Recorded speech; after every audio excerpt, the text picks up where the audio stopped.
ஆண்டவராகிய இயேசு கிறிஸ்துவின் நாமத்தில் அன்பின் வாழ்த்துக்கள். கனத்த இருதயத்தோடு இந்த பதிவை செய்கிறேன்.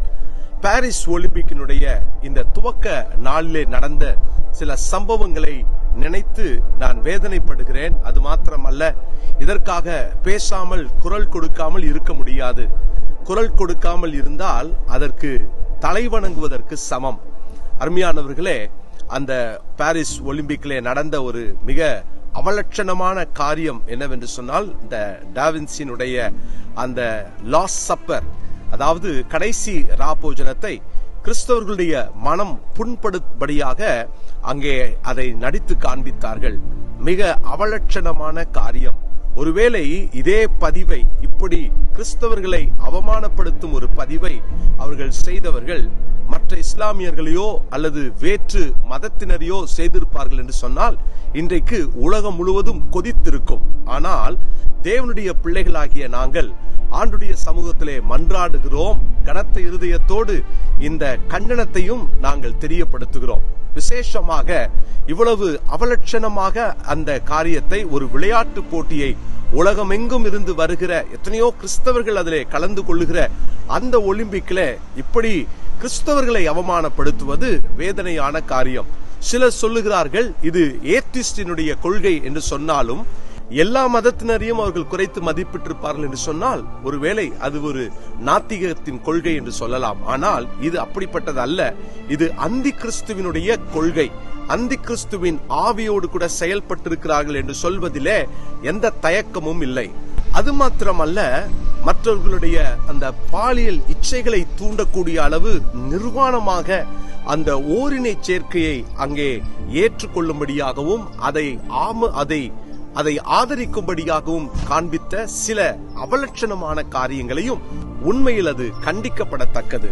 அருமையானவர்களே, கடைசியிலே ஒரு மங்கின நிறமுடைய ஒரு குதிரையை அவர்கள் காண்பித்தார்கள். முழுக்க முழுக்க கிறிஸ்தவத்துக்கு எதிராக, வேதத்திற்கு எதிராக, அவருடைய தேவனுடைய பிள்ளைகளுடைய விசுவாசத்துக்கு எதிராக இத்தனை காட்சிகளையும் அவர்கள் அரங்கேற்றினது கண்டனத்துக்குரியது. தேவன் அவர்களை சந்திப்பாராக. அந்த மங்கின நிறமுடைய குதிரையிலே ஏறி வந்தவனுக்கு மரணம் என்று பெயர் என்று வேதம் சொல்லுகிறது. ஒருவேளை தேவனோடும் தேவனுடைய பிள்ளைகளோடு, சபையோடு, வேதாகமத்தோடு கூட, அடிப்படை விசுவாசத்தோடு கூட மோதுகிறவர்கள் யாராயிருந்தாலும் வேதம் சொல்லுகிறது, இந்த கல்லில் மோதுகிறவன் நொறுங்கி போவான். அருமையானவர்களே, நான் அன்போடு கூட தாழ்மையோடு கூட கேட்டுக்கொள்ளுகிற ஒரு காரியம் என்னவென்று சொன்னால், 3 யூத இளைஞர்கள் அனனியா, மிஷாவே, அசரியா என்பவர்கள் தலை வணங்கவில்லை.